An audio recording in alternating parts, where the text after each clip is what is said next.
उत्तर प्रदेश में 68,500 शिक्षक भर्ती में जो रिक्त पद बचे थे, उन पर नए पदों पर वह शिक्षक भर्ती कब तक आ सकती है? चर्चा करेंगे अपने इस वीडियो में उसी के बारे में। खबर क्या है कि जब हम बात करें टेट के बाद सुपर टेट, उसमें क्या कुछ देखने को मिला है? कहाँ ऐसी माँग की गई है? न्यूज़पेपर में जो प्रकाशित किया है न्यूज़पेपर ने अपने माध्यम से, उसके बारे में भी हम चर्चा करेंगे यहाँ पे।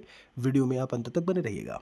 पदों की संख्या को लेकर के यहाँ पर बात करें, इसके पहले जैसे कि हमने आपको जानकारी दी थी कि अक्टूबर के पहले सप्ताह में जो क्यूरेटिव पिटीशन थी, किसके लिए क्या कुछ था, वो पूरी तरीके से खारिज कर दी गई थी। और यहाँ पर नए पदों पर शिक्षक भर्ती की बात की गई थी। तो यहाँ पर थोड़ा शुरू से देख लेते हैं।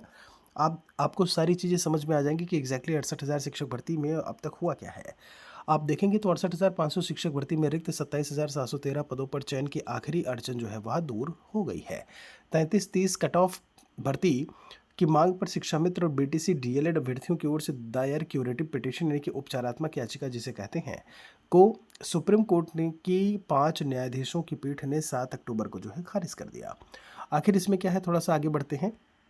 68,500 शिक्षक भर्ती की लिखित परीक्षा के विज्ञापन में जब हम जनरल कैटेगरी की बात करें तो उनके लिए कट ऑफ 45% था, जबकि जब हम रिजर्व कैटेगरी की बात करते हैं तो उनके लिए 40% रखा गया।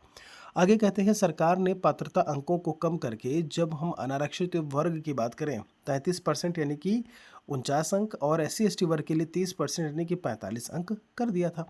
इसके खिलाफ दायर याचिकाओं में सुप्रीम कोर्ट में सुनवाई के बाद हाईकोर्ट की एक एकल और डिवीजन बेंच ने 45-40 कट ऑफ को बरकरार रखा और उसके आधार पर चयन पूरा हुआ। जरा इसको समझिएगा कि किस तरीके से किसको कम करके, क्या था, कितना कम किया, उसके बारे में बताया है।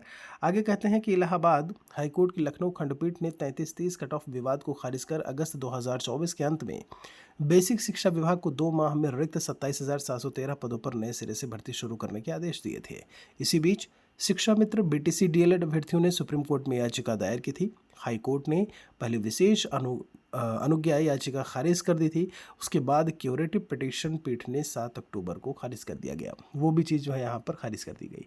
तो मतलब कहने का ये है कि अब रास्ता बिल्कुल से साफ है, लेकिन यहाँ पर अभी जो अड़चन है फिलहाल के लिए वो किसके लिए है? जब हम बात करते हैं अध्यक्ष का आना, आप सभी को पता है कि अभी उत्तर प्रदेश शिक्षा सेवा चयन आयोग के अध्यक्ष का चुनाव जो है वो नहीं हुआ है।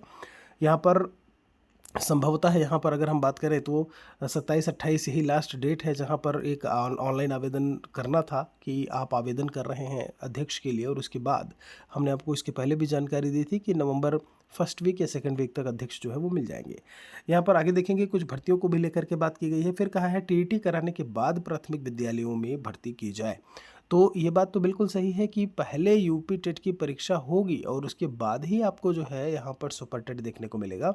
चूँकि जो जनवरी की तिथि थी वो हम पहले ही बता चुके हैं आपको कि उसमें अब जो परीक्षा आपकी यूपी टेट की है वह नहीं हो पाएगी, इतनी जल्दी संभव नहीं है।